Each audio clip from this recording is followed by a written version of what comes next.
My name is Michelle Guarino. I am a licensed clinical social worker.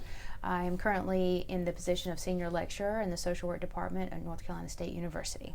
For the last 21 years, I have served as a social worker in a law enforcement setting, starting back with Wilmington Police Department as the gang counselor in 1999, and have held similar roles where I deal directly with law enforcement and their response to 911 calls of trauma, any kind of victim situation.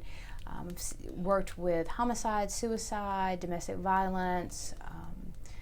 Most of my career has been spent working with gangs and their families.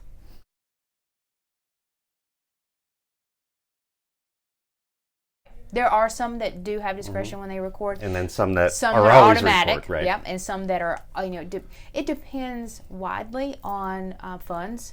It takes a bigger server, Right, exactly, to have so your larger departments are going to have Their own IT cameras, departments. Yeah, their own IT department that has large servers, and they're able not only to run constantly but to keep it longer. Keep that information longer, which is necessary for court proceedings.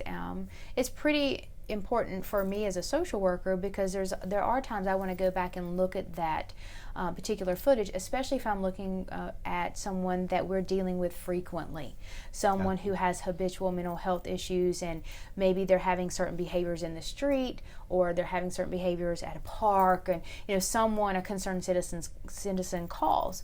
Well, when we respond, I'm seeing what's happening that particular day. If I go back and I'm able to see a pattern, we're able to work closely with our partners in the hospital and saying, here's a pattern that we're noticing.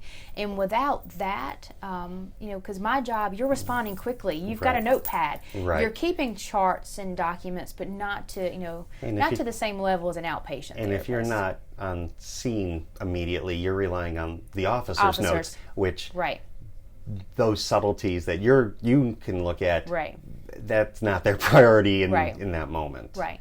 And it helps with, in my world, we look for behavior patterns because they have meaning. It could be that they are taking more medication when they first refill their medication.